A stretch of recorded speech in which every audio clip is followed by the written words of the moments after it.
നിങ്ങളൊക്കെ ശ്രദ്ധയെ ഗായകന്മാർ ഇങ്ങനെ ക്ഷണിക്കുന്നു, നിങ്ങൾ ഇങ്ങോട്ട് ശ്രദ്ധിക്കുക.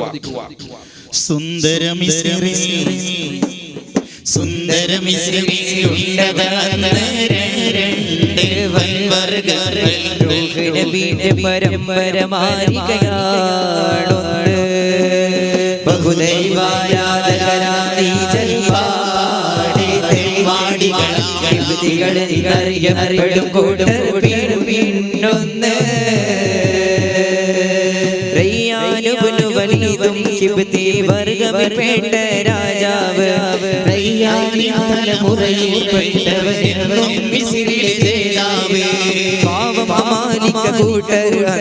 കിബുതികളുടെ വെറും ദാസന്മാർ പക്ഷേ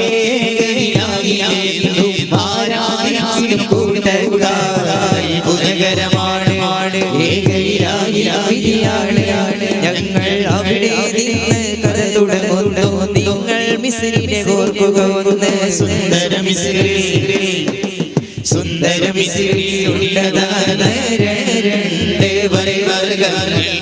നബിയുടെ പരമ്പര മാലികയാണുണ്ട്. ബഹുദൈവാരാധകരാണീ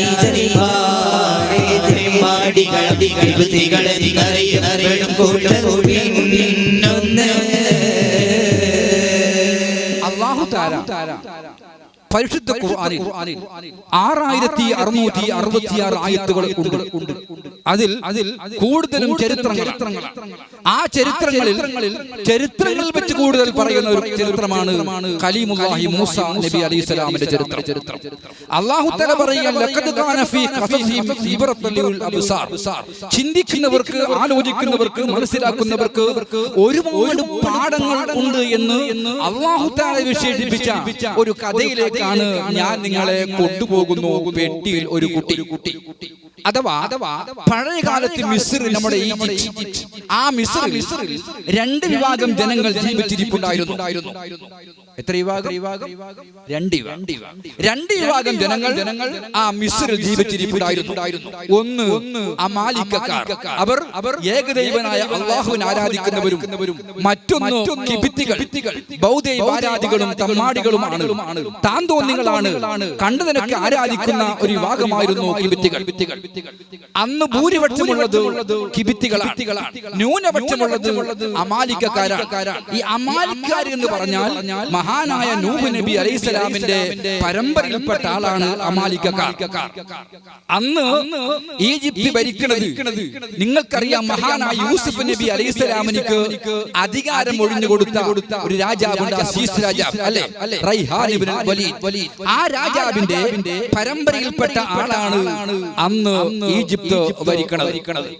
ആ രാജ്യത്തുള്ള ജനങ്ങളെ ഭരിക്കുന്നു റയ്യാനിലെ കുടുംബത്തിൽപ്പെട്ട ആളാണ്. പക്ഷേ പാവം അമാലികക്കാർ, മുസ്ലിങ്ങൾ, അവർ ന്യൂനപക്ഷമാണ്. അവർക്ക് അധികാരങ്ങളൊന്നുമില്ല. അവർ പാവങ്ങളായിട്ട് ഇങ്ങനെ ജീവിക്കുകയാണ് അമാലികക്കാർ. ഒരു ദിവസം ആ രാജാവിനിക്ക് ഒരു മന്ത്രിയുണ്ട്, ആഭ്യന്തര മന്ത്രി എന്ന് പറഞ്ഞാൽ പട്ടാളങ്ങളും പോലീസുകളൊക്കെ നിയന്ത്രിക്കുന്ന ഒരു മന്ത്രിയാണ് ആമാൻ, ആഭ്യന്തര മന്ത്രി. ആ മന്ത്രിയാകുന്ന ആമാൻ ഒരു ദിവസം തന്റെ പതിവ് പോലെ അദ്ദേഹം തന്റെ വണ്ടി എടുത്തുകൊണ്ട്, ആഭ്യന്തര മന്ത്രിയാണ് അദ്ദേഹം, വണ്ടി എടുത്തുകൊണ്ട് പതിവ് പോലെ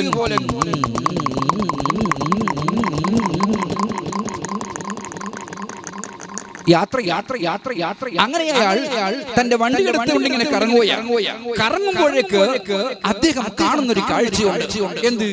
ഒരു ഭാഗത്ത് കുറെ ബാല്യക്കാര്, നാട്ടുകാരൊക്കെ ഒരുമിച്ച് കൂടിയിട്ടുണ്ട്. എന്തിനീ? കഥാപ്രസംഗം കേൾക്കാനല്ല, പിന്നെ അവർക്ക് തന്നെ അറിയില്ല എന്തിനാണ് ഒരുമിച്ച് ഇങ്ങനെ കൂടിയിട്ട്. എല്ലാവരും നോക്കുന്നു ഒരു ഗുഡയുടെ താഴ്വരയിലേക്ക്, ഒരു മലയുടെ ചെരുവിലേക്ക്. എന്താ സംഭവം? അവിടെ ഒരാൾ വന്നിട്ടുണ്ട്. ആ നാട്ടുകാരനല്ല, ആ നാട്ടുകാർക്ക് അയാളെ പരിചയമില്ല. ആ നാട്ടുകാർക്ക് അവരോട് പോയിട്ട് മിണ്ടാൻ ധൈര്യം വരുന്നില്ല. കാരണം എന്തേ എന്നുകൂടി കേട്ടോളൂ. മിസ്രിന്റെ രാജാവെന്നും കിബിതികളിൽ പെട്ടവനാണല്ലോ, പോലെ ഭരണം നടത്തും നാളിൽ. മിസ്രിന്റെ രാജാവെന്നും കിബുതികളിൽ വേണ്ടവനാണല്ലോ വനം പോലെ ഭരണം നടത്തും ഒരു നാളിൽ ബഹുശൂര ഹാമാനെന്നൊരു മറുമറിയുമുണ്ട് ഹാമാനെ ഉഷാരിയൊരു ദർശനമായി നോക്കിടുവാൻ എന്തൊരു ധീരതവതി കാണുകയാണ് സാലതയുടെ നെഞ്ചും മസിലും മുറുമുറുവതാ രാജാവും കിബുതികളിൽ വേണ്ടവനാണല്ലോ വനം പോലെ ഭരണം നടത്തും ഒരു നാളിൽ. ആർക്കും അദ്ദേഹത്തെ പരിചയമില്ല. അദ്ദേഹത്തെ കണ്ടാൽ ആരും പേടിച്ചു പോകും. ഗജഗാത്രനാണ്. നോക്കിടുമെങ്കിൽ അയാളെ കണ്ടാൽ പേടിക്കുമെന്ന് മാത്രമല്ല, അയാളെ ശബ്ദങ്ങൾ ഇടിമുഴക്കം പോലെയുള്ള ശബ്ദങ്ങളാണ്. രോമങ്ങൾ ഇങ്ങനെ മുളിക്കറ്റ പോലെ പിടിച്ചിരിക്കുന്ന രോമങ്ങൾ. ആര് കണ്ടാലും പേടിച്ചു പോകുന്ന ഒരു മഹാമനുഷ്യൻ അവിടെ നിൽക്കുന്നു. നാട്ടുകാരൊക്കെ അയാളെ കൊള്ള ഇങ്ങനെ നോക്കുന്നു. ആർക്കും അദ്ദേഹത്തിന്റെ പരിചയമില്ല. പക്ഷേ ചോദിക്കണം പേരെന്ത്, പോകാൻ പേടിയാകുന്നു. അത്രമാത്രം ഗജഗാത്രനാണ് അയാൾ. ആഭ്യന്തരമന്ത്രി ഈ ആൾക്കൂട്ടം കണ്ടപ്പോൾ അയാളെ വണ്ടി അവിടെ നിർത്തി. എന്നിട്ട് അവിടെ കൂടിയിരിക്കുന്ന നാട്ടുകാരോട് ആഭ്യന്തരമന്ത്രി ആമാൻ ചോദിച്ചു, എടോ എന്താ ഇവിടെ കൂടി നിൽക്കുന്നത്? അപ്പോഴേക്ക് നാട്ടുകാർ പറഞ്ഞു, പ്രഭു വണക്കം. എന്താ ഇവിടെ കൂടിയത്? നാട്ടുകാർ പറഞ്ഞു, പ്രഭു അതാ അങ്ങേക്ക് നോക്കൂ. അറിയില്ല. അവന്റെ നാമം അറിയില്ല. പേരെന്ത്? അറിയില്ല. പോയി ചോദിക്കണം. ആഭ്യന്തരമന്ത്രി ചോദിക്കാൻ പറഞ്ഞപ്പോ നാട്ടുകാര് പറഞ്ഞു, ഞങ്ങൾക്ക് ചോദിക്കാൻ ആഗ്രഹമുണ്ട്, പക്ഷെ പേടിയാകുന്നു. അയാളോട് പോയിട്ട് മിണ്ടാൻ ഞങ്ങൾക്ക് ധൈര്യം വരുന്നില്ല. ആഭ്യന്തരമന്ത്രി പറഞ്ഞു, നിങ്ങൾ ഒക്കട്ടായിട്ട് കൂട്ടം കൂടിയിട്ട് 10 ആള് പോയിക്കോ. എന്നിട്ട് ചോദിക്കുക, എന്തിന്? യുദ്ധത്തിനല്ല, പേര് ചോദിക്കുക. അതിന്റെ പേരെന്ത്, നാടെവിടെ, എന്തിന് വന്നു എന്ന് ചോദിക്കാൻ വേണ്ടി 10 ആള് പോയി ചോദിച്ചോ. അപ്പൊ നാട്ടുകാര് പറഞ്ഞു, പ്രഭു 10 ആള് പോയാലും അയാളെ കൈ വീഴുന്ന ഒരാളെ പുറത്തേക്കായിരിക്കാം. അത് ആരെ കൈ പുറത്തേക്ക് വീഴുന്ന അറിയില്ല, ഞങ്ങൾക്ക് ധൈര്യക്കുറവാണ്. നാട്ടുകാർ പറഞ്ഞു, പ്രഭു നിങ്ങൾ പോയി, നിങ്ങൾ ആഭ്യന്തരമന്ത്രിയല്ലേ, നിങ്ങളൊന്ന് പോയി. അല്ല ഞാൻ വേണം, നിങ്ങൾ വേണം, ആഭ്യന്തരമന്ത്രിയല്ലേ. പക്ഷേ നമുക്ക് ഒന്നിച്ചു പോകാം. നമുക്ക് ഒന്നിച്ചു പോകാം. ഞാൻ ഒറ്റയ്ക്ക് പോകുന്ന വേണ്ട, ഇയാൾക്ക് ധൈര്യമില്ല. ഇയാളെ ഒന്നുറിയുന്നുണ്ട് ബോംബക്ക്. പക്ഷെ ഏതായാലും പോകാം എന്ന് മനസ്സിലാക്കി ആഭ്യന്തരമന്ത്രി ഇവരെല്ലാം കൂട്ടിക്കൊണ്ട് പോവാ. അയാളുടെ പേര് ചോദിക്കാൻ വേണ്ടി ഗളട്ടാക്കാൻ പോകുന്നതല്ല, കുസ്തി പിടിക്കാൻ പോകുന്നതല്ല, പേര് ചോദിക്കാം.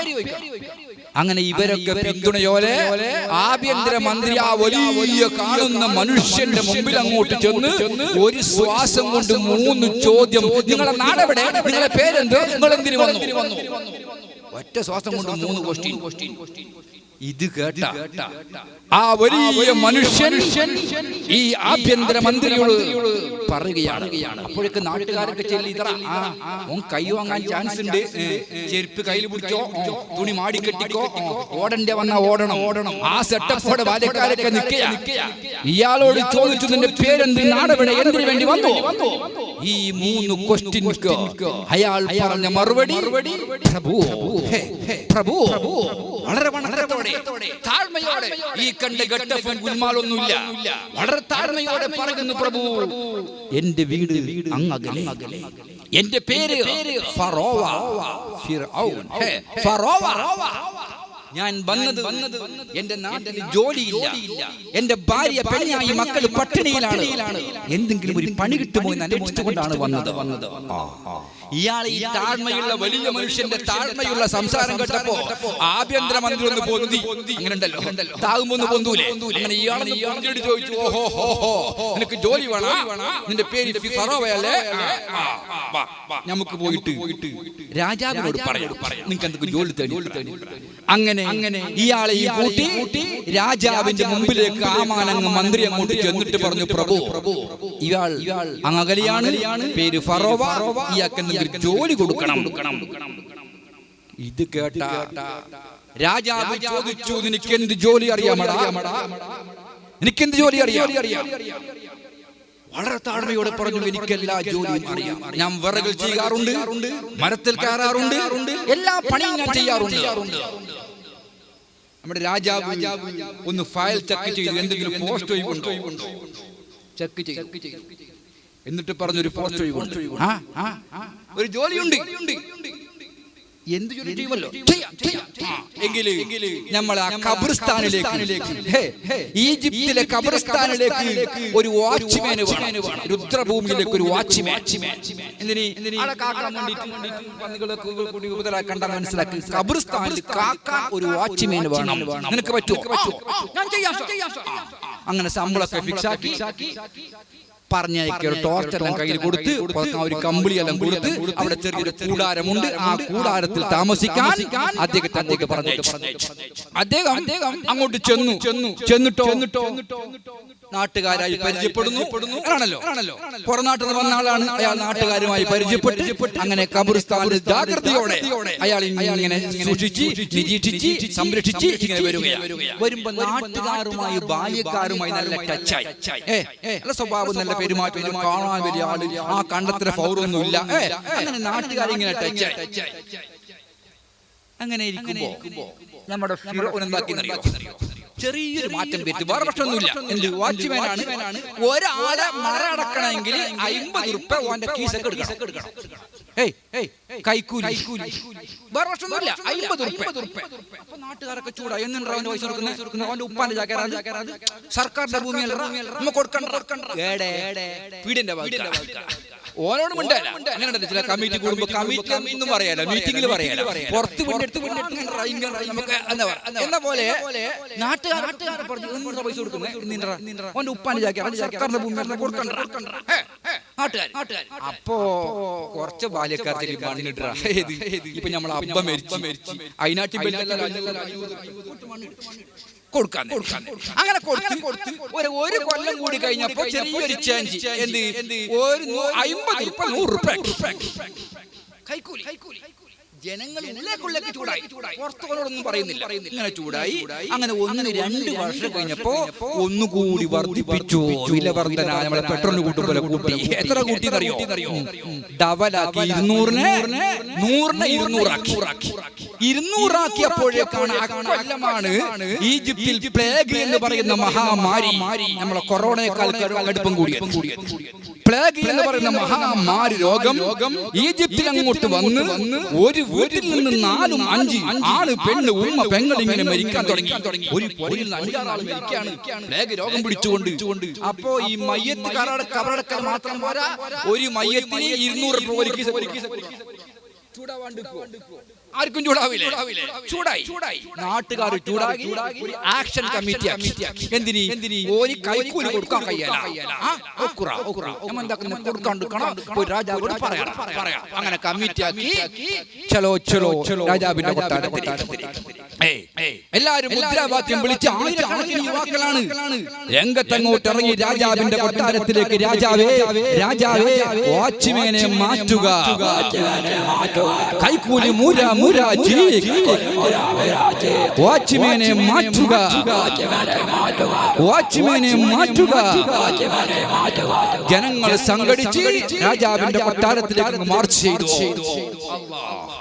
ഈ ജനബാഹുല്യം കണ്ട് രാജാവ് ഞെട്ടി എന്ന് മാത്രമല്ല, ഇയാളെ മാറ്റാൻ രാജാവ് നിർബന്ധിതനായി.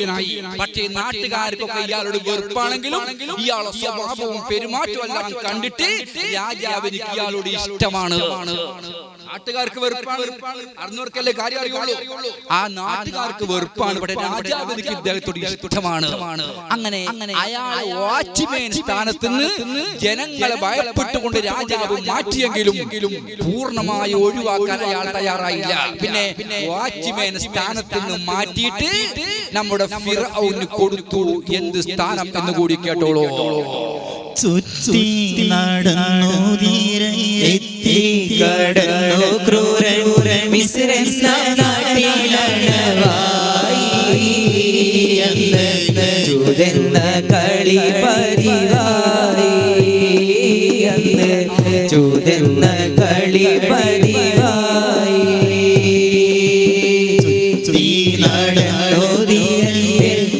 കടന്നോ ക്രൂരൻ മിസ്ർ എന്ന നാട്ടിലണവായി അന്ന് ചൂതെന്ന കളി പതിവായി അന്ന് ചൂതെന്ന കളി പതിവായി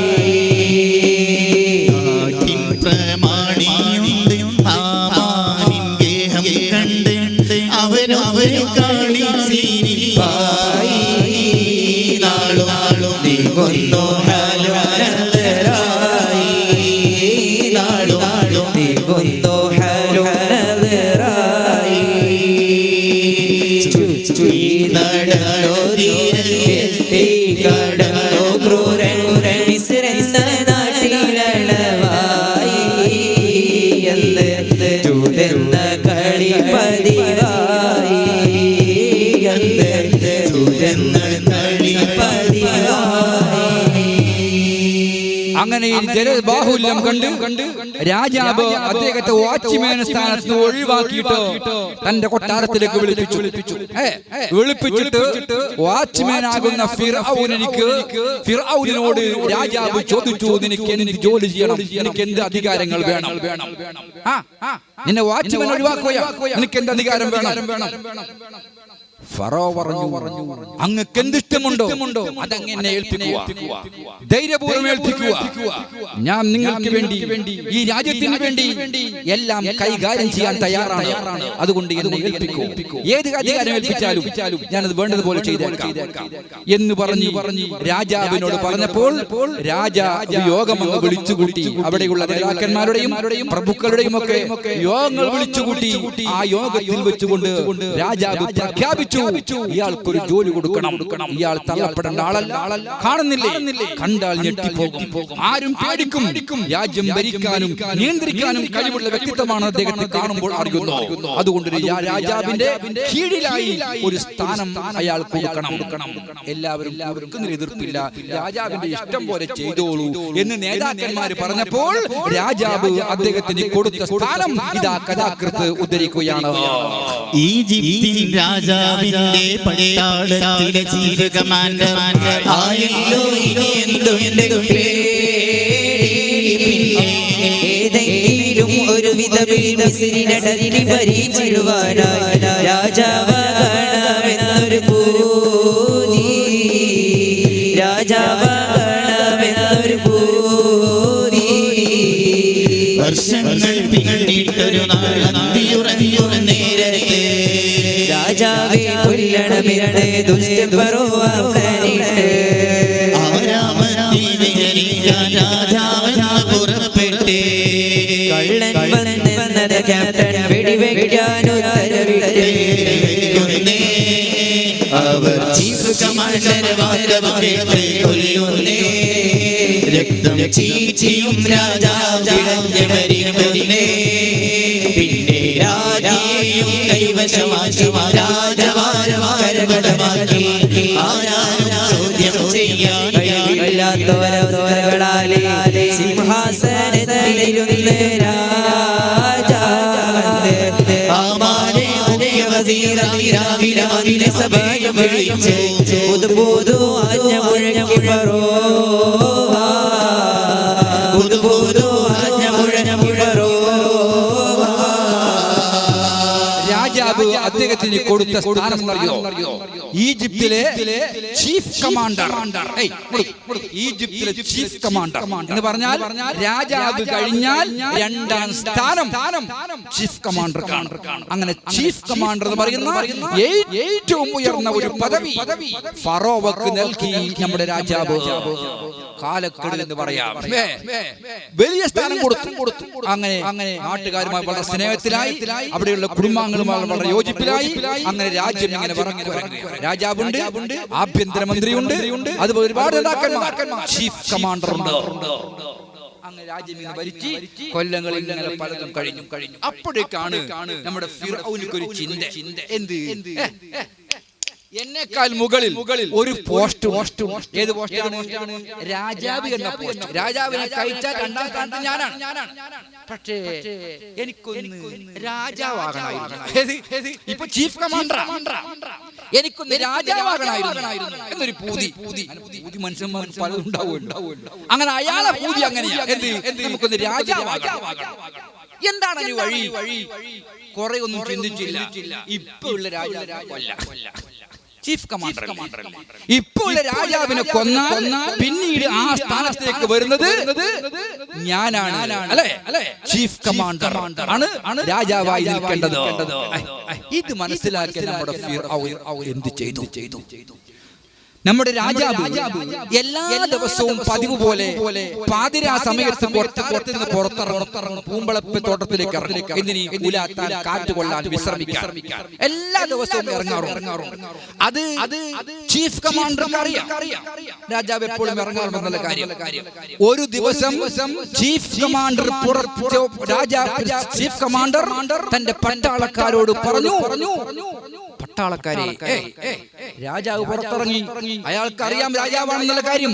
അറിഞ്ഞുകൊണ്ട് തന്നെ ചീഫ് കമാൻഡർ പട്ടാളക്കാരോട് പറഞ്ഞു, പട്ടാളക്കാരെ, രാജാവിന്റെ കൊട്ടാരത്തിലേക്ക് കള്ളം കയറിയിരിക്കുന്നു, വെക്കടാ വെടി. പട്ടാളക്കാരോട് കൽപ്പിച്ചു ചീഫ് കമാൻഡർ. എവിടേക്ക്? രാജാവിന്റെ കൊട്ടാര വളപ്പിലേക്ക് വെടിവെക്കാൻ ചീഫ് കമാൻഡറുടെ കൽപ്പന. ഇത് കേട്ട പട്ടാളക്കാർ നിലവിളിച്ചു.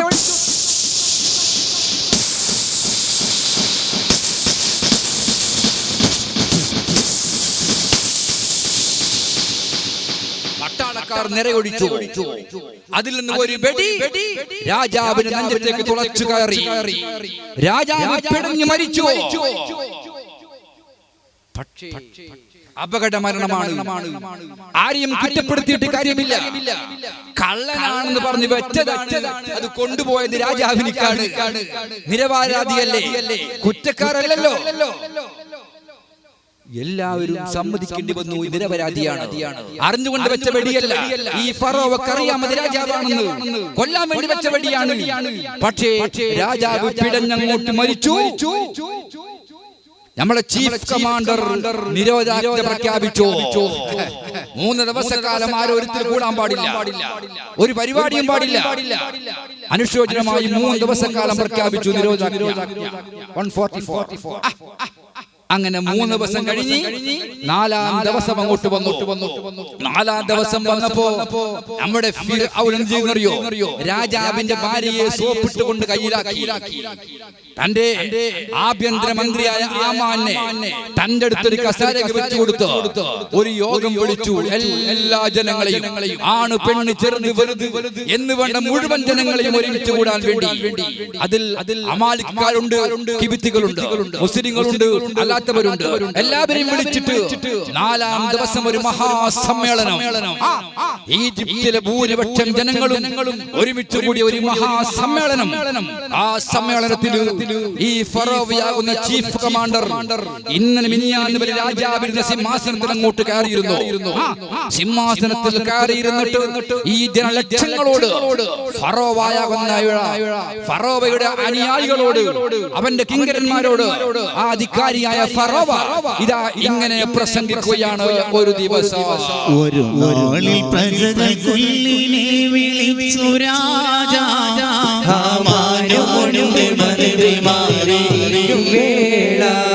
സിംഹാസനത്തിൽ ജലസദുഷ്ടരിനാലേ അവിടെ ആജ്ഞക്കായി ജനം പൂച്ച പോലെ, അവിടെ ആജ്ഞക്കായി ജനം പൂച്ച പോലെ കാത്തിരിക്കും പോതിലരുളി വമ്പിനാലേ പിന്നെ വണങ്ങിടണം നിങ്ങളെ കാത്തിരിക്കും പോതിലരുളി വമ്പിനാലേ പിന്നെ വണങ്ങിടണം നിങ്ങളെ സാരേ.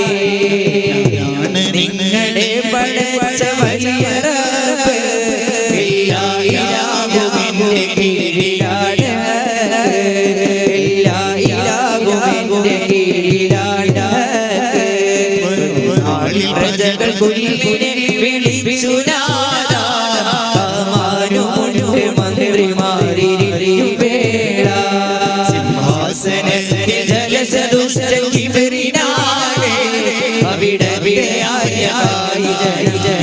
പോലെ അവിടെ ആയി പൂച്ച പോലെ എല്ലാവരെയും വിളിച്ചു കൂട്ടി. എന്നിട്ട് ആ ലക്ഷങ്ങളുടെ മുമ്പിൽ സിംഹാസനത്തിൽ അങ്ങോട്ട് ഇരുന്ന് അടുത്തങ്ങ് ആഭ്യന്തരമന്ത്രി അങ്ങോട്ട് ഇരുത്തി ഒരു പ്രഖ്യാപനം ജനങ്ങളോട് പറയുന്നു. പ്രിയപ്പെട്ട ജനങ്ങളെ, നമ്മുടെ രാജാവ് അപകടത്താൽ മരിച്ചുപോയി.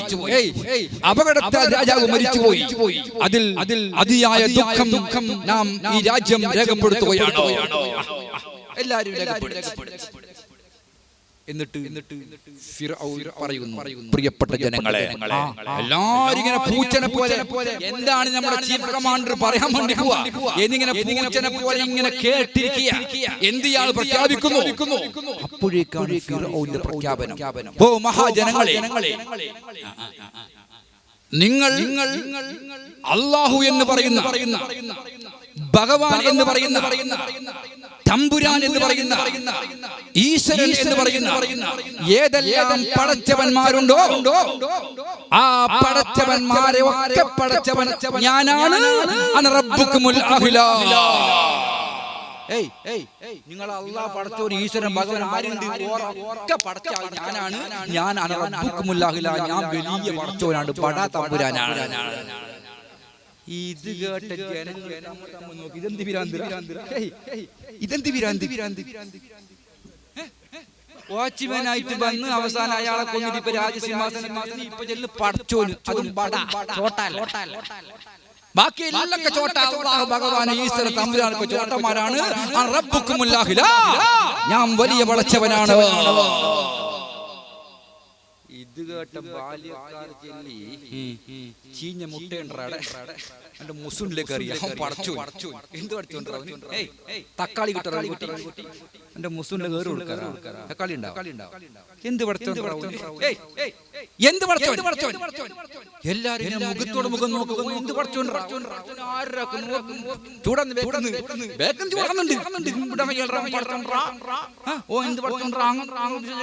ജനങ്ങൾ ചൂടാകുമ്പോ ഒരാളിങ്ങോട്ട്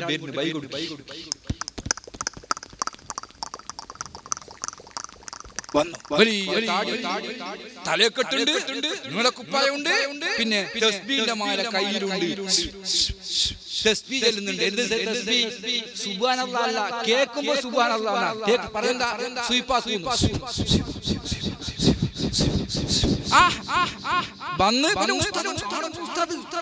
വന്നിട്ട് ഈ ഫിർഔൻ അല്ലാഹ് അല്ലടാ എന്നൊക്കെ ജനങ്ങൾ ഇങ്ങനെ പറയുമ്പോ ഇയാള് വന്നിട്ട് ഫിർഔന്റെ മുമ്പിൽ സുജൂദ് ചെയ്തു. നീ വലിയ പടച്ചവനാണ്, ഞാൻ അംഗീകരിക്കുന്നു. പിന്നെന്ത് വേണം ജനങ്ങൾക്ക്? ജനങ്ങൾക്കെല്ലാം തുടങ്ങി നമുക്ക് എന്തിനാ? നമുക്ക് കിതാബോദിനാറാ കണ്ടില്ല? ഉസ്താദ് സമ്മതിച്ചില്ല.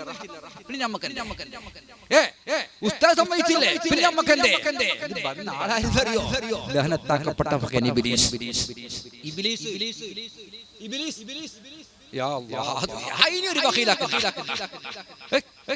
പൈസ കൊടുക്കാൻ ബഖീലാക്കും, അതുപോലെ സംഭാവന കൊടുക്കാൻ ബഖീലാക്കുന്നു. ഈ നാട്ടുകാർ ബഖീലാക്കാൻ നിനക്കറിയാം. ഇനി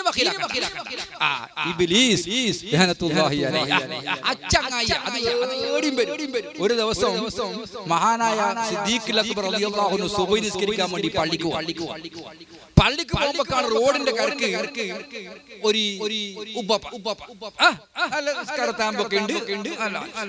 അയാള് സിദ്ദീഖുൽ അക്ബറോട് സുബഹിക്കുള്ള ചോദ്യം, നീ ജമാഅത്തിന് വന്നതാ?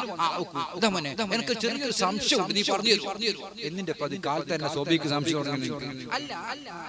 ഈ ഒലക്കയില്ല, അറിയാലേ? നിങ്ങൾക്ക് അറിയോ? വാട്സാപ്പ് അതിലിപ്പോൾ നീളം കൂടിയത്. ഈ ഒലക്ക എന്ന് പറഞ്ഞ സാധനമുണ്ട്, ഈ ഒലക്ക ഉണ്ടല്ലോ, അതുപോലെ അതുകൊണ്ട് കുത്തുന്നൊരു ഓറലുണ്ട്. നമ്മളെ കടങ്കല്ലിൽ അരക്കുന്ന കല്ലില്ല, അങ്ങനത്തെ ഒരു ഓറൽ മരത്തിൽ. അങ്ങനെ ഇയാളെ ചോദ്യം, അല്ല സിദ്ദീഖ്, ഈ ഒലക്ക കൊണ്ട് ഈ ഓറൽ ഇങ്ങനെ കുത്തുമ്പോ കേൾക്കുന്നു. അത് ഒലക്കന്റെ കൂറ്റ, ഈ ഒലക്കന്റെ കൂറ്റ, ഈ ഓർലിന്റെ കൂറ്റ. ആളെ മനസ്സിലായി. മഹാന് പറഞ്ഞു ഒരാള് വരും, അയാളോട് കേട്ടോളി. ബാക്കിന്ന് വന്നാരാ? മഹാനായ ഉസ്മാൻ റളിയല്ലാഹു അൻഹു. ഉസ്മാൻ ഒരു മിനിറ്റ്, എന്റെ സംശയം ഞാൻ അയാളോട് ചോദിച്ചാൽ പറഞ്ഞു പറയോ? ഈ ഒലക്ക കൊണ്ട് ഉരലിലേക്ക് കുത്തുമ്പോ ഈ സൗണ്ട് ഒലക്കൻ്റെതാ ഓർലിൻ്റെതാ? ആളെ പിടികിട്ടി. മഹാന് പറഞ്ഞു ബാക്കിന്ന് ഒരാളോട് ചോദിച്ചോളി. ബാക്കിന്ന് വന്ന അലി റളിയല്ലാഹു അൻഹു. ഒരു സെക്കൻഡ്, സംശയം ഞാൻ രണ്ടാളും ചോദിച്ചു, ഉത്തരം പറഞ്ഞില്ല. നീ പറയോ? എന്തിന്റെ സംശയം? അല്ല, ഈ ഒലക്ക കൊണ്ട് ഉരലിൽ കുത്തുമ്പോ ഈ സൗണ്ട് ഒലക്കൻ്റെതാ ഓർലിൻ്റെതാ? ആളെ മനസ്സിലായി. ബാക്കിന്ന് ഒരാളോട് ചോദിച്ചോളി. ബാക്കിന്ന് വന്നാരാ? ഉമറുൽ ഫാറൂഖ് റളിയല്ലാഹു അൻഹു. ഉമറോരെ കണ്ടപ്പോ ഒരു രണ്ടു ചോദിച്ചു പറഞ്ഞില്ല. നീ പറയോ? ഇൻഷാ അല്ലാഹ്. എന്ത് സംശയം നിന്റെ? അല്ല, ഈ ഒലക്ക മൂലക്കുണ്ട്, ഉരലുണ്ടാടുന്ന തായുണ്ട്. നിങ്ങൾക്ക് ഇപ്പൊ എന്ത് വേണ്ടി? അല്ല, എനിക്ക് സംശയം, ഈ ഒലക്ക കൊണ്ട് ഇങ്ങനെ കുത്തുമ്പോ സൗണ്ട് കേൾക്കുന്നു. ഈ ശബ്ദം ഒലക്കൻ്റെതാണോ ഓർലിൻ്റെതാണോ? ഇതാ സംശയം. പറഞ്ഞില്ലേ? ഇല്ല മോനെ. നിങ്ങളിങ്ങി വരി. ഈ ഒലക്ക എന്ന് പറഞ്ഞാൽ ഈ ഒലക്ക, ഈ ഒലക്ക കൊണ്ട് ഈ ഒലക്ക കൊണ്ട് ഇങ്ങ് ബാ, ഈ ഉരല് അല്ലേ, ഈ ഉരലിലേക്ക് ഇങ്ങനെ കുത്തുന്നു അല്ലെ, കുത്തുമ്പോ സൗണ്ട് കേൾക്കുന്നു അല്ലെ. അത് എന്തെന്നല്ലേ? അങ്ങനെ അടുത്ത് വന്നപ്പോ മരത്തിന്റെ ആ അടുത്ത് പിടിച്ചിട്ട് ചെവിന്റെ കണ്ടൊക്കെ ഒന്ന് വെച്ചു. ഇതെന്തു മനസ്സിലായില്ല? എന്റെ കയ്യിൽ നിങ്ങളെ കണ്ടയില്ല. എന്റെ കൈ വന്നിട്ട് നിങ്ങളെ കണ്ടക്ക് വീണില്ലേ?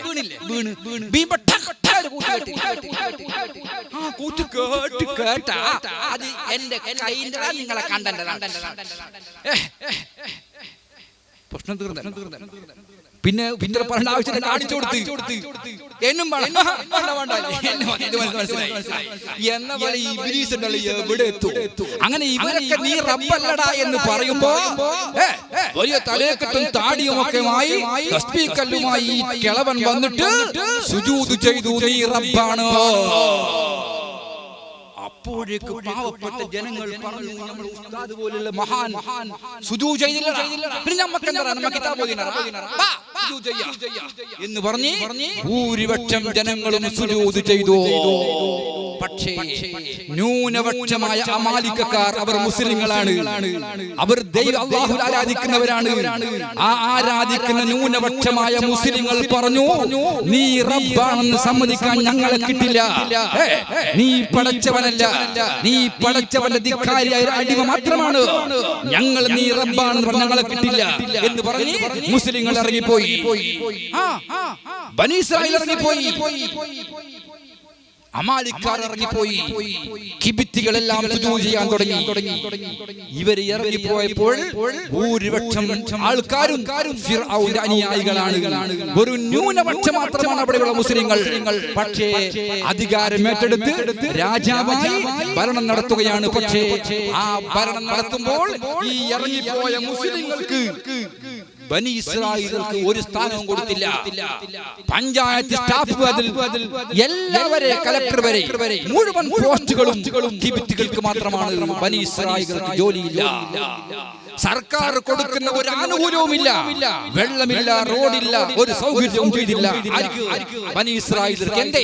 അവൻ റബ്ബാണെന്ന് അവർ പറയാത്തതിന്റെ പേരിൽ ക്രൂശിക്കപ്പെടാൻ തുടങ്ങി. പക്ഷേ എങ്കിലും ജനങ്ങളെ സ്വാധീനിക്കാൻ വേണ്ടി ഒരാൾക്ക് മാത്രം ഒരു പോസ്റ്റ് കൊടുത്തു. ഇമ്രാൻ എന്നാണ് അയാളുടെ പേര്.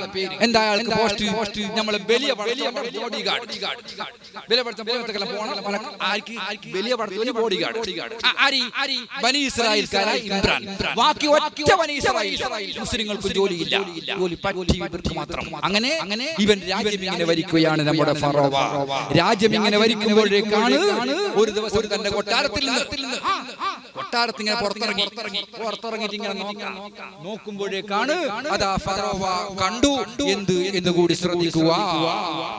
മുത്തുരത്ന ചന്ദിരവദന ആസിയ ബീവിയെ കാണണേ, സൗന്ദര്യേ നിർഗുണമാണോ, 14 നിലാവാണോ, ആവിരിമാരിൽ ഒന്ന് തലോടാൻ കൽവകമെന്നും കൊതിക്കുന്നു, വണ്ടിരക്കോത്താർത്തവിനോകം കേശമതിതാൻ കാണുന്നു, ഉത്തരന ചന്ദിരവദന ആസിയ ബീവിയെ കാണുന്നു, സൗന്ദര്യേ നിർഗുണമാണോ, 14 നിലാവാണോ, പരിവളമളാസ്വദിക്കാൻ മനം അടപുതിയിടിക്കുന്നു, അരയര പോലെ അവൾ നടന്നട വിട്ടുമ്പോൾ നെഞ്ചകമിടി മുഴങ്ങുന്നു, മധുരപതിനെ കൗമാരമാണല്ലോ, ആരും കോതിക്കുമാ കണ്ടല്ലോ, ആരായാലെന്താണ് രാജാവ് ഞാനാണ്, അവരെ കൂട്ടിയിടാൻ ഒരു നേണം, ഉത്തരന ചന്ദിരവദന ആസിയ ബീവിയെ കാണണേ, സൗന്ദര്യേ നിർഗുണമാണോ, 14 നിലാവാണോ. ഇങ്ങനെ നോക്കിയ കൊട്ടാരത്തിൽ നിന്ന് പുറത്തേക്ക് നോക്കുമ്പോഴേക്കാണ് അങ്ങകലെ ഒരു വീട്. ആ വീട്ടിൽ ആരാ കാണുന്നത്? വലിയ പടച്ചോൻ കാണുകയാണ്. ഒരു പെൺകുട്ടി, ഒരു 18-19 വയസ്സുള്ള 20 പ്രായമുള്ള ഒരു പെൺകുട്ടി. തുണി ഇങ്ങനെ അലക്കെ തുണി അതിങ്ങനെ ഇതെല്ലാം ആര് കാണുന്നത്?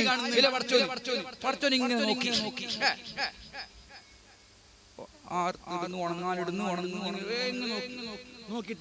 അംഗരക്ഷകനുള്ള ഇമ്രാൻ, ഒറ്റ ജോലിക്കാരനേ ഉള്ളൂ ഇമ്രാൻ, ബോഡി ഗാർഡ്. ആളെ വിളിച്ചു,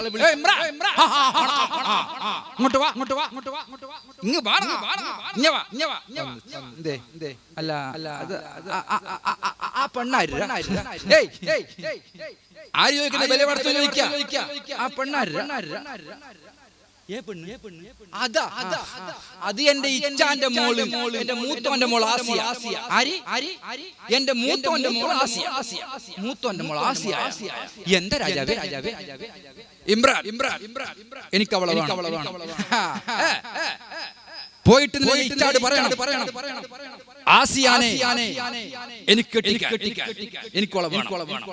പോയിട്ട് കെട്ടിച്ചില്ലെങ്കിൽ പിന്നീട് കാണാം. എല്ലാം ഞാൻ അതൊന്നും വേണ്ട, പോയിട്ട് അങ്ങനെ ഇമ്രാൻ ഓടിയിട്ട് പറഞ്ഞു, മൂത്തോന്റെ അടുത്തേക്ക് എത്തിയിട്ട് പറഞ്ഞു, നിന്റെ എന്ത് ഭാഗ്യം? നിന്നെ പ്രസവിച്ച പായിലല്ലേ എന്നെ പ്രസവിച്ച ഉമ്മ. നിനക്ക് എന്തൊരു ഭാഗ്യം? എന്ത് ചോളം പറയാ? അല്ല നമ്മളെ ആസിയല്ലേ, എന്റെ ആസിയ, നിന്റെ ആസിയാനെ നമ്മളെ വലിയ പടച്ചോന് കൊടുക്കണല്ല. എന്ത് എന്റെ മകളെ ആ ധിക്കാരിയായ ഫറോവ് കെട്ടിക്കണമെന്നാണോ? ഇല്ല. ഇമ്രാൻ പറഞ്ഞു, നിങ്ങൾ കെട്ടിക്കില്ല എന്ന് പറഞ്ഞാൽ ജാഗ്രതയാക്കി വിഷയം പറയാം. കെട്ടിച്ചില്ലെങ്കിൽ ഫറോവ പറഞ്ഞിനി നമ്മളെല്ലാം കാച്ചി കളയും. ആസിയ ബീബിയെ കെട്ടിച്ചില്ലെങ്കിൽ നമ്മളെല്ലാവരും കൊന്നുകളയുമെന്ന് ഇച്ഛ പറഞ്ഞിട്ടുണ്ട്. അതുകൊണ്ട് ജാഗ്രതയാക്കി വിഷയം പറയാം. ഇത് കേട്ടപ്പോ ഒന്ന് പേടിച്ചു. പേടിച്ചിട്ട് കുടുംബക്കാരെ വിളിച്ച് അളിയന്മാരെയും ചർച്ചയാക്കി എന്താക്കണം, ആ ധിക്കാരിയായ ഫിർഔനി നമ്മളെ മോളെ കൊടുക്കണം, എന്താക്കണം ചർച്ച. അങ്ങനെ നാട്ടുകാർ കുടുംബക്കാരെല്ലാം കൂടി ചർച്ചയിൽ തീരുമാനമായി എന്ത് വന്നാലും ശരി ഓന് കൊല്ലിച്ചു കൊടുക്കുന്ന പ്രശ്നമേ ഇല്ല. കൊല്ലുമെന്നല്ലേ പറഞ്ഞത്, കൊല്ലട്ടെ, എപ്പോഴും ഒരിക്കലും മരിക്കേണ്ടി വരും, അത് ഇപ്പോഴാകുമെന്നല്ലേ. മരിക്കാൻ തയ്യാറായി, അവൻ കൊന്നുകളയട്ടെ. എപ്പോഴും ജീവിക്കാൻ, ഇവിടെ സ്വസ്ഥമായി ജീവിക്കാൻ ആരെ കൊണ്ട് കഴിയില്ല. മരിക്കും, കൊല്ലും, കൊല്ലട്ടെ, അത് ഇപ്പോഴാവട്ടെ. എന്നാലും ആസിയ ബീവിയെ ആ ധിക്കാരിയായ ഫറോവക്ക് കെട്ടിച്ചു കൊടുക്കുന്ന പ്രശ്നമേ ഇല്ല എന്ന് പറഞ്ഞു തീരുമാനിക്കുമ്പോ ഈ ചർച്ചകളും ഈ സംസാരങ്ങളൊക്കെ ആസിയ എന്ന പ്രിയപ്പെട്ട സഹോദരി അകത്തുനിന്നുകൊണ്ട് കേൾക്കുകയാണ്, അകത്തുനിന്നുകൊണ്ട് ശ്രദ്ധിക്കുകയാണ്. കുടുംബക്കാരെ തീരുമാനം മരിക്കാൻ തയ്യാറായിക്കൊള്ളുക, ആസിയാനെ കെട്ടിച്ചു കൊടുക്കുന്ന പ്രശ്നമേ ഇല്ല എന്ന് പറഞ്ഞ് കുടുംബക്കാർ അങ്ങ് പിരിഞ്ഞു പോകുമ്പോ ആസിയ എന്ന പ്രിയപ്പെട്ട 18-കാരിയായ പെണ്ണ് തന്റെ ഉപ്പയോട് വിളിച്ചിട്ട് ആസിയ എന്ന മഹദി ഉപ്പയോട് പറയുന്ന വാക്ക് ഇതാ കേൾക്കണം എന്റെ ഉപ്പ.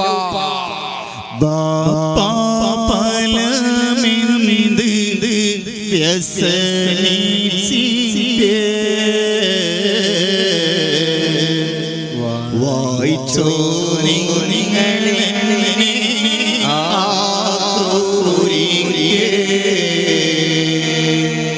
ഇത് കാരണമനിത്യാലോ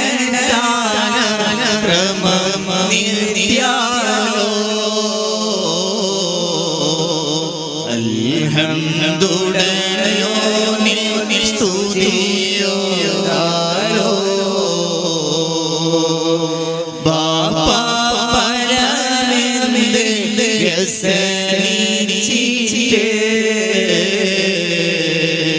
വായിച്ചോ നിങ്ങളിനെ ആക്രൂരിക്ക്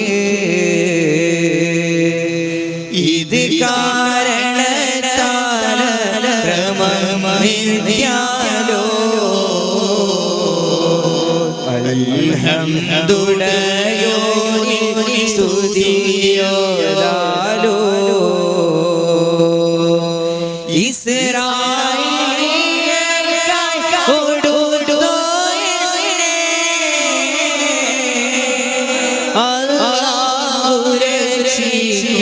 മകളെ പിന്നെ ക്രൂരൻ കൊല ചെയ്യും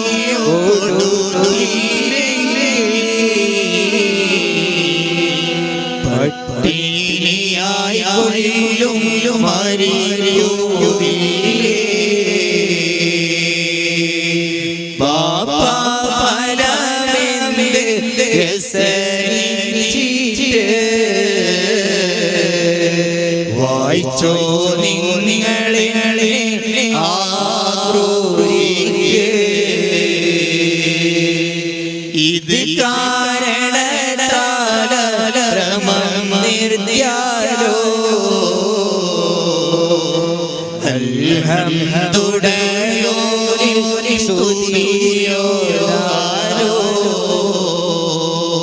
ആ പ്രിയപ്പെട്ട പെൺകുട്ടി തന്റെ പിതാവിനെ വിളിച്ചുകൊണ്ട് പറയുന്നത്, പ്രിയപ്പെട്ട ബാപ്പ, നിങ്ങൾ എടുക്കുന്ന തീരുമാനങ്ങളും നിങ്ങളെ പ്രഖ്യാപനങ്ങളും ഞാൻ കേട്ടു ബാപ്പ. പക്ഷേ നിങ്ങൾക്കതേ പറയാൻ നിവൃത്തിയുള്ളൂ എങ്കിൽ നിങ്ങളുടെ മകളായി ആസിയക്ക് അഭിപ്രായമുണ്ട് ബാപ്പ, എന്ന് കേൾക്കണം. പറയൂ മോളെ ആസിയ, പറയൂ.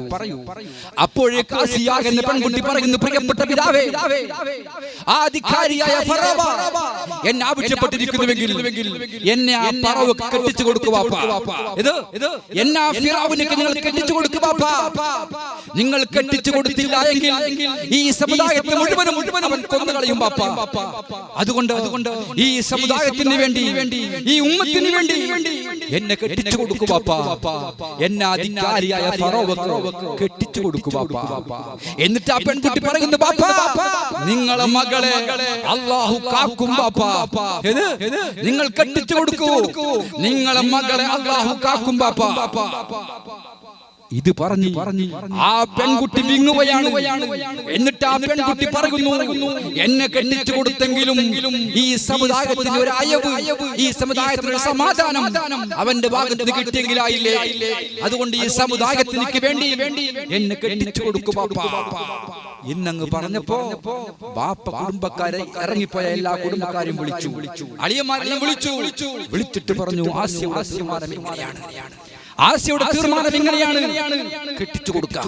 അങ്ങനെ കെട്ടിച്ചു കൊടുക്കാൻ തീരുമാനിക്കുന്നു. വലിയ പടച്ചവന്റെ കല്യാണം നടക്കും.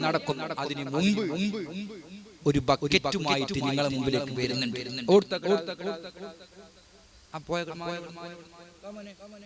ബക്കറ്റ് കൊണ്ടുപോയാൽ ബക്കറ്റുമായിട്ട് നിങ്ങളടുത്തേക്ക് വരും. നിങ്ങൾക്ക് എല്ലാവർക്കും അറിയാലോ, ബക്കറ്റായിട്ട് നിങ്ങളെ വെള്ളം കുടിപ്പിക്കാൻ വേണ്ടിയിട്ടല്ല, പിന്നെ സംഭാവനയ്ക്ക് വേണ്ടിയിട്ടാണ്. ഇൻഷാ അല്ലാഹ് നമ്മുടെ പ്രിയപ്പെട്ട കുട്ടി ബക്കറ്റുമായി നിങ്ങളുടെ മുമ്പിലേക്ക് വരുന്നുണ്ട്. നിങ്ങളെല്ലാവരും ബിസ്മില്ലാഹിർ റഹ്മാനിർ റഹീം, ഞാനും കൊടുത്തു, നിങ്ങളും കൊടുക്കണം, എല്ലാവരും സഹായിക്കണം. ഉസ്താദന്മാർ പിന്നെ എല്ലാ ഉസ്താദന്മാരും കൊടുക്കാതായിരുന്നു. ചിലപ്പോൾ ഉസ്താദന്മാർ ഇങ്ങനല്ലാതെ ഇങ്ങനെയില്ല, പെണ്ണുങ്ങ പറഞ്ഞ മസാലയാണ്. ഉസ്താദന്മാർ ഇങ്ങനല്ലാതെ ഇങ്ങനെയില്ല എന്ന് പറഞ്ഞാൽ ഒരു മേങ്ങലല്ലാതെ കൊടുക്കലില്ല. ഞാൻ അങ്ങനത്തെ ഉസ്താദല്ല, ഞാൻ പരസ്യമായിട്ട് കൊടുക്കുന്ന ഉസ്താദാ. അതുകൊണ്ട് കൊടുക്കാണ്ടില്ല, ഞാൻ കൊടുക്കുന്നില്ല. അങ്ങനെ എല്ലാം കൊടുക്കണം. ഇൻഷാ അല്ലാഹ് ബക്കറ്റുമായി വരുന്നുണ്ട്, നിങ്ങളൊക്കെ സഹകരിക്കണം. പൈസ കൊണ്ടില്ല മക്കളെ, നിങ്ങളാരും നാളെ കൊണ്ടുവരാ, നിങ്ങളൊക്കെ പോക്കറ്റ് കൈയിട്ടോളി. എന്ത് ഞാൻ കാണാൻ വേണ്ടി കൈട്ടോളി.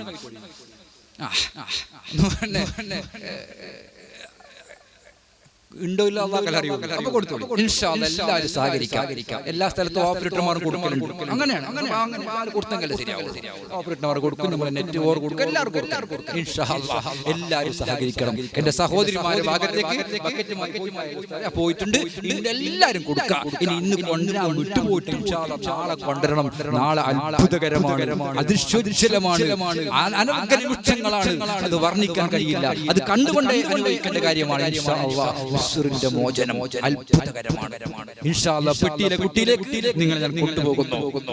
അങ്ങനെ ആസിയ ബീവിയുടെ നിക്കാഹ് വലിയ പടച്ചോനി നമ്മളൊരു മന്ത്രിമാരുടെയോ അല്ലെങ്കിൽ മന്ത്രിമാരുടെ തോഴിമാരുടെ മക്കളുടെയോ കല്യാണം കഴിയുമ്പോ കോടിക്കണക്കിന് ചെലവഴിക്കാറ് കണ്ടിട്ടില്ലേ?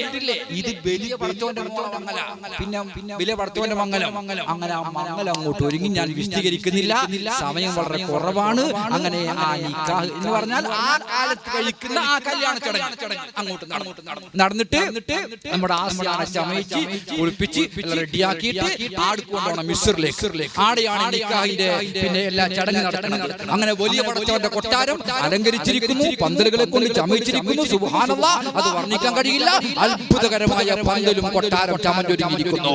അങ്ങനെ ആസിയ ബീബി സഭയെല്ലാവരോടും സകല അനുവാദം തരുവീരേ, സവാ വീട്ടിലെ പുതുനാരി ഇതാ പോകുന്നേ. കൈമുട്ടും പാട്ടുകളോടുകൂടെ സഭയെല്ലാവരോടോ തരുവീരേ, വീട്ടിലെ പുതു പെണ്ണ് കൈമുട്ടും പാട്ടുകളോടുകൂടി ആസിയ ബീബി കൊണ്ടുപോയി ഫിറഔന്റെ കൊട്ടാരത്തിൽ അങ്ങോട്ട് എത്തി. ഫിറഔന്റെ കൊട്ടാരത്തിൽ എത്തി അങ്ങനെ ചമയിച്ച് റെഡിയാക്കി വലിയ പടച്ചവന്റെ മണിയറ, അത്ഭുതകരമായ മണിയറ ഒരുക്കിയിട്ടുണ്ട്. അങ്ങനെ ആസിയാനെ കൊണ്ടുപോയി മണിയറിന്റെ ഉള്ളിലേക്ക്, പണ്ടൊക്കെ പുതിനാട്ടം അങ്ങനെയാ, ആർക്കാൻ പോലെ അല്ലെ, പൊടിച്ച് വലിച്ചു കൊണ്ടുപോയി മണിയറയുടെ ഉള്ളിലേക്ക്. ഇപ്പൊ കാലം മാറി, ഇപ്പൊ ഞമ്മ പോകുന്നതിന്റെ അരമണിക്കൂർ മുമ്പ് ഉള്ളിലുണ്ടാവും, 10 മിനിറ്റ് ലേറ്റായി നിൽക്കുന്ന കാലം. അങ്ങനെ ആസിയാനെ കൊണ്ടുപോയിട്ട് മണിയറയുടെ ഉള്ള മുട്ടി. ഇനി നമ്മളെ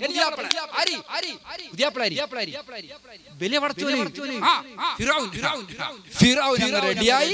സുബ്ഹാനല്ലാഹ്, അടിയലെ സഭയെല്ലാവരോടും സകല അനുവാദം തരുവീരേ, സഭാ വീട്ടിലെ പുതുമാരൻ അറാകരുന്നേ. ഒരു ഇച്ചാങ്ങ് പാടിക്കൊടുത്തപ്പോ 100 കണക്കിന് അനുയായികൾ പാടുകയാണ്, സഭയെല്ലാവരോടോ തരുവീരേ, വീട്ടിലെ പുതുമാരൻ കേറുന്നു പുതിയ അങ്ങനെ വലിയ പടത്തുണ്ടാകുന്ന ഫിറൗനെ ആസിയ ബീബിയെ 18 വയസ്സുകാരി ആസിയയെ ഇണയായി കിട്ടി. ആ സന്തോഷത്താൽ ഫിറൗനാകുന്ന രാജാവ് നമ്മുടെ മണിയറയിലേക്ക് അങ്ങോട്ട് ചെന്നു. മണിയറയിലേക്ക് ഫിറൗൻ അങ്ങ് ചെന്നപ്പോ ആസിയ ബീബിയെ മര്യാദ പാലിച്ചു. ഒന്ന് എഴുന്നേറ്റിട്ട് ഫിറൗനോട് ഇരിക്കാൻ വേണ്ടി പറഞ്ഞു. നിങ്ങൾ ഇരിക്കി. മാപ്പിള ഇരിക്കാൻ വേണ്ടി പറഞ്ഞു. ഫിറൗൻ പറഞ്ഞു, ആസിയ ഞാൻ ഇരിക്കുന്നില്ല. എനിക്ക് എന്തെല്ലാം എന്താന്ന് കാലും കയ്യാലും ഒക്കെ ബാറെല്ലാം വളവളാണുണ്ട്. അല്ല നിങ്ങൾ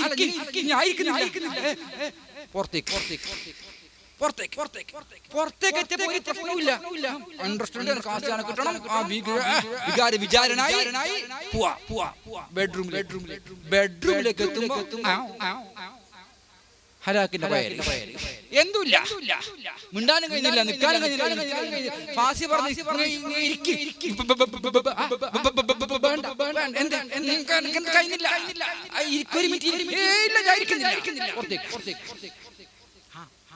പുറത്തേക്കെത്തുമ്പോ ഒരു പ്രശ്നമില്ല. കയറി വരുന്നു, ഉള്ളിലേക്ക് എത്തുമ്പോൾ എല്ലാം കുഴയുന്നു. ഇടി കടച്ചല് പൊരിബലി സഹിക്കാൻ കഴിയുന്നില്ല. പുറത്തുപോയി അല്ലാഹു തആല അരമണിക്കൂർ പോലും ആസിയാന്റെ കൂടെ രഹസ്യമായിട്ട് ഇരിക്കാൻ അല്ലാഹു സമ്മതിച്ചില്ല. ആസിയ പറഞ്ഞില്ലേ, കെട്ടിച്ചോളൂ വാപ്പാ, നിങ്ങളെ മകളെ അല്ലാഹു കാക്കും. അല്ലാഹു കാത്തു മകളെ. പുറത്ത് പൂന്തോട്ടത്തിലിരിക്കാം, കടപ്പുറത്ത് പോയിട്ട് കാറ്റുകൊള്ളാം.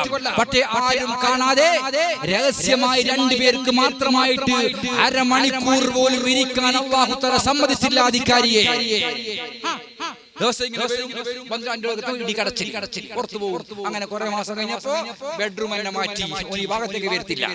പുറത്ത് കാണും, വിഷയം പറയും, കളിക്കുതിരിക്കുകയൊക്കെ ചെയ്യും. ഭാര്യ ഭർത്താക്കന്മാർ തമ്മിലുണ്ടാകേണ്ട ബന്ധം അല്ലാഹു തആല അവർക്കും ഉണ്ടാക്കിയില്ല.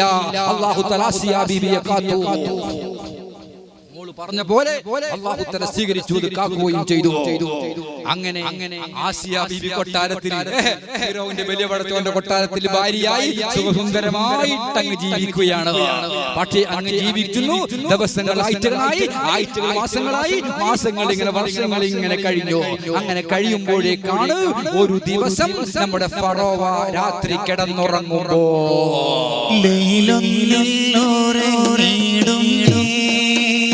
പരിശുദ്ധ ബൈത്തുൽ മുഖദ്ദസ് കാണണേ. ഈ ഗോളമവിടമിൽ നിന്നും കൊട്ടാരത്തെ പാരിപ്പതിനെ സ്വപ്നം കാണണേ. പേടിച്ച് ഫറോവയും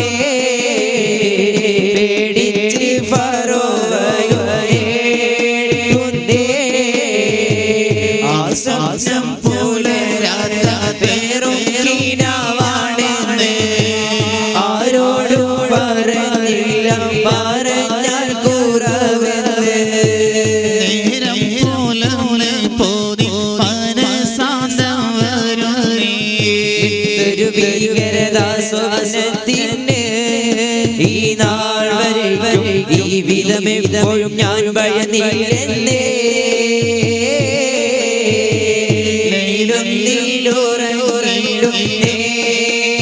പരിശുദ്ധ ബൈത്തുൽ മുഖദ്ദസ് കാണണേ. തീഗോളമവിടമിൽ നിന്നും കൊട്ടാരത്തെ പാരിപ്പതിനെ സ്വപ്നം കാണണേ. പേടിച്ച് ഫറോവയെ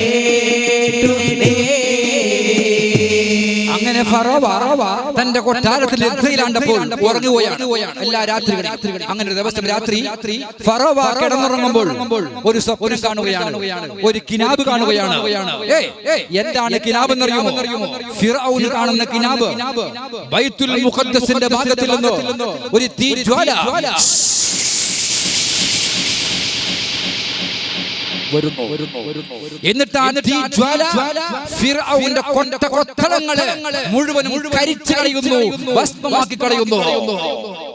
കിനാവാണ്. ബൈത്തുൽ മുഖദ്ദസിന്റെ ഭാഗത്തിൽ നിന്ന് ഒരു തീജ്വാല വന്നിട്ട് കൊട്ടാരങ്ങളെയും അവന്റെ കൊത്തളങ്ങളെയും കരിച്ചു.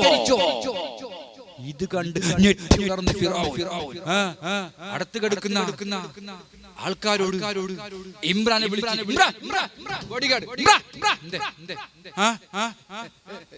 ഞാൻ എവിടെ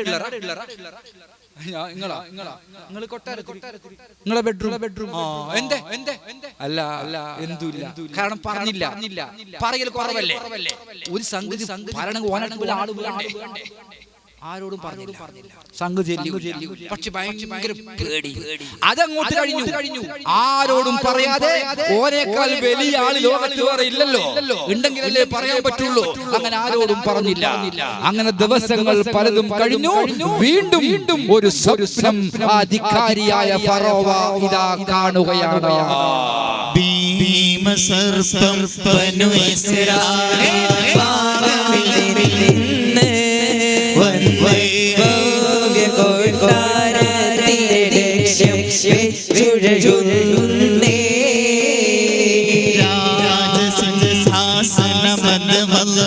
പേടി വരുന്നേ പിന്നെ ആടിയവനെ സിംഹാസനമതിരിക്കുന്നേ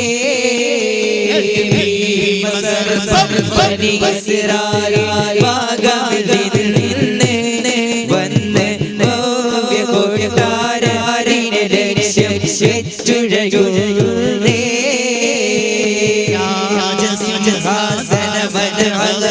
തേടി വരുന്നേ പിന്നെ ആടിയവനെ സിംഹാസനമതിരിക്കുന്നേ. വീണ്ടും ഒരു സ്വപ്നം, ഒരു കിനാബ് കണ്ടു അധികാരി. എന്താണ് ആ കിനാബ് എന്നറിയോ? ബനി ഇസ്രായേൽക്കാർ അഥവാ മുസ്ലിങ്ങൾ, അമാലിക്കക്കാർ, മുസ്ലിങ്ങൾ താമസിക്കുന്ന ആ ഭാഗത്തിൽ നിന്ന് ഒരു പാമ്പ്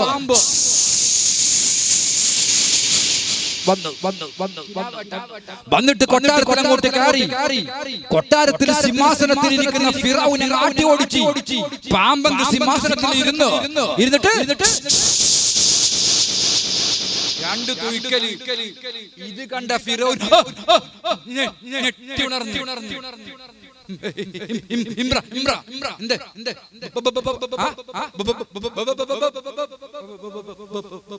വെള്ളം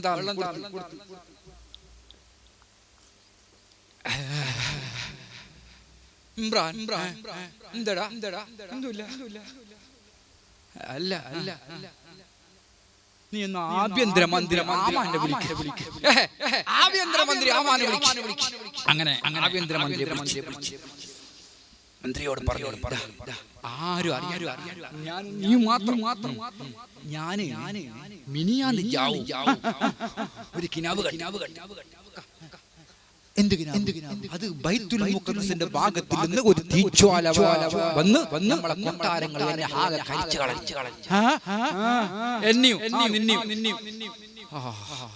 ഞാൻ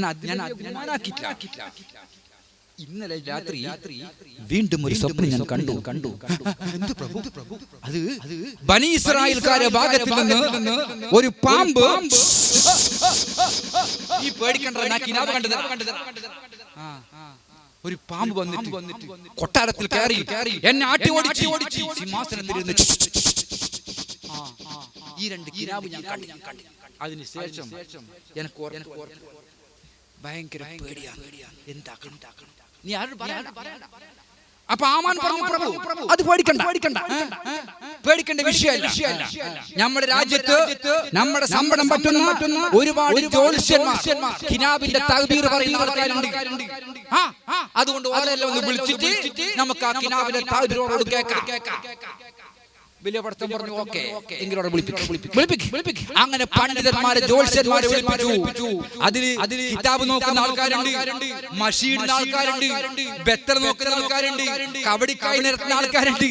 എല്ലാ കണക്കാരും വിളിപ്പിച്ചിട്ട് അവൻ കണ്ട ആ കിനാവ് ആ ജ്യോത്സ്യന്മാരെ പണ്ഡിതന്മാരോട് പറഞ്ഞു.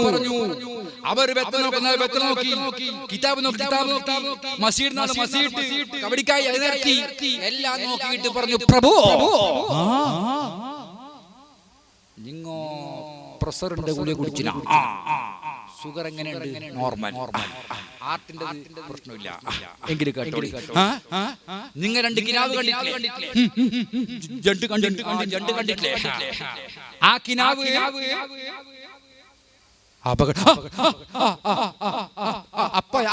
അപകടമാണ്.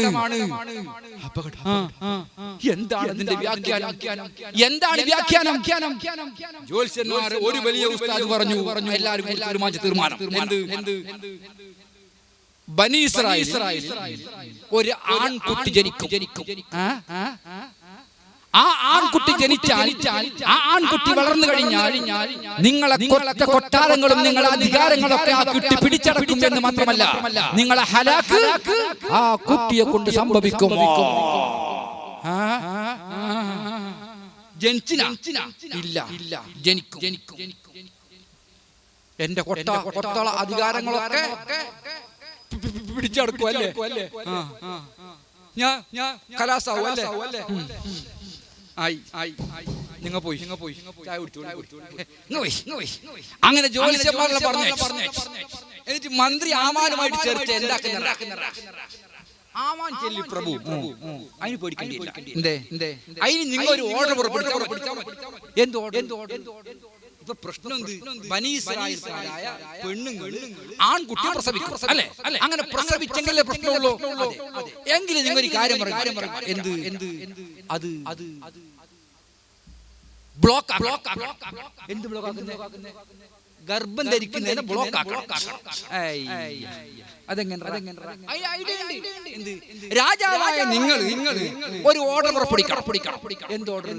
ബനി ഇസ്രായേൽക്കാരായ ആണുങ്ങൾ തന്റെ പെണ്ണായിമാരുമായി പെണ്ണുങ്ങളുമായിട്ട് ബന്ധപ്പെടാൻ പാടില്ല. ഗുഡ് ബ്ലോക്ക് അല്ലേ? ബന്ധപ്പെട്ടെങ്കിലേ ഉമ്മയുടെ മുതുകിലെ ഉമ്മയുടെ ഗർഭാശയത്തിലേക്ക് ഉപ്പാന്റെ മുതുകിൽ നിന്ന് ബീജം പോവുകയുള്ളൂ.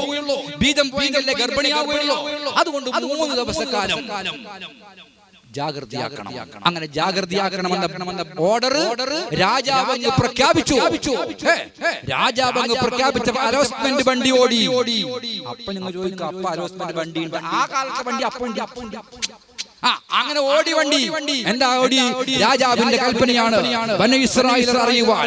ബനി ഇസ്രായേലിലെ ആണുങ്ങൾ പെണ്ണുങ്ങളുമായിട്ട് 3 ദിവസക്കാലം ബന്ധപ്പെടാൻ പാടില്ല. നമ്പർ 2, പ്രായപൂർത്തിയെത്തിയ ആൺകുട്ടികൾ ത്വരയിൽ നിൽക്കാൻ പാടില്ല.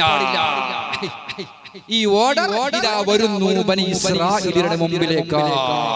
2 വൃക്ഷം ഭീമാകാരം പൊങ്ങി രാജാ കണ്ടു വീണ്ടും സ്വപ്നഭഗവതി നടുങ്ങി. 2 വൃക്ഷം ഭീമാകാരം പൊങ്ങി രാജാ കണ്ടു വീണ്ടും സ്വപ്നഭഗവതി നടുങ്ങി. വൃക്ഷവേഗം വാനിലുയർന്നു, ഭൂമി അതിനുള്ളിലൊതുങ്ങുന്നു. വൃക്ഷവേഗം വാനിലുയർന്നു, ഭൂമി അതിനുള്ളിലൊതുങ്ങുന്നു. വൻ വിപത്തിൻ സൂചനയാണ് ഖൗഫിനാൽ രാജാവിറക്കുന്നു. അന്ന് പതിപോലെ നേരം പുലർന്ന് ആമാനിനോട് പറഞ്ഞേ അതിവ്യാഖ്യാതാക്കൾ വീണ്ടും നിരന്നേ. 2 വൃക്ഷം ഭീമാകാരായ പൊങ്ങി രാജാ കണ്ടു വീണ്ടും സ്വപ്നഭഗവതി നടുങ്ങി. വീണ്ടും ഒരു സ്വപ്നം ഫറോവ കാണുന്നു. എന്താ കിനാവ്? രണ്ട് ചെടികൾ ഇങ്ങനെ മുളക്കുന്നു. അത് പെട്ടെന്ന് മരമാകുന്നു. ആ മരത്തിന്റെ അടിയിൽ ഭൂമി അങ്ങോട്ട് ഒതുങ്ങുന്നു. ഈ കിനാവ് കണ്ട് വീണ്ടും വിളിച്ചു ജ്യോത്സ്യന്മാരെ. ഒരു തൗബീറിന്റെ വ്യാഖ്യാനം പറഞ്ഞു. ആ കുട്ടി ജനിക്കാൻ വേണ്ടി പോകുന്നു. ആ കുട്ടി ജനിക്കാൻ വേണ്ടി പോകുന്നു. രാജാവിന്റെ ഓർഡർ ബ്ലോക്ക് ആക്കണം. എന്ത് ബനി ഇസ്രായേൽക്കാരെ ബ്ലോക്ക് പ്രഖ്യാപിച്ചു. 3 ദിവസക്കാലം അവർ ഭാര്യയുമായി ബന്ധപ്പെടാൻ പാടില്ല. മുസ്ലിങ്ങൾ ബനി ഇസ്രായേലിയർ ബന്ധപ്പെടാൻ പാടില്ല. മാത്രമല്ല രാജാവിന്റെ കൽപ്പന ലംഘിച്ചാൽ അപകടമാണ്. പോരാ, പ്രായപൂർത്തിയായ ആൺകുട്ടികൾ വീട്ടിൽ നിൽക്കാൻ പാടില്ല. ഇത് കേട്ട പാവപ്പെട്ട ബനി ഇസ്രായേൽ അല്ലെങ്കിൽ അവർക്ക് രക്ഷയില്ല. അതിന്റെ പേരിൽ കൊല്ലണ്ടാകുമെന്ന് മനസ്സിലാക്കി ആ പാവപ്പെട്ട ജനങ്ങൾ തന്റെ ആൺമക്കളെയും കൂട്ടിയിട്ട് മലയങ്ങോട്ട് കയറി. ഇവന്റെ പട്ടാളക്കാർ വന്നിട്ട് കൊന്നുകളയുമെന്ന് പേടിച്ചുകൊണ്ട് അവർ ആൺകുട്ടികളെയും കൂട്ടി മലയങ്ങോട്ട് കയറി. പക്ഷേ ആണുങ്ങളെല്ലാം പോയെങ്കിലും ഫിറഔന് വലിയ ഉറപ്പില്ല. ചിലപ്പോൾ ഇറങ്ങിയിട്ട് വന്നിട്ടെങ്കിൽ വീട്ടിലേക്ക് വരികയാ. അങ്ങനെ വീട്ടിലേക്ക് വരുമോ എന്ന് പേടിച്ചിട്ട് നമ്മുടെ ഫിറഔൻ എന്ത് ചെയ്തു എന്ന് കൂടി കേട്ടോ. അത്ഭുതങ്ങൾ സംഭവിക്കുന്ന മിസ്രിന്റെ മോചനമെന്ന അതിശോചനമായ അത്ഭുതകരമായ ഈ കഥയുടെ 2ാമത്തെ ഭാഗം ഇൻഷാ അല്ലാഹ്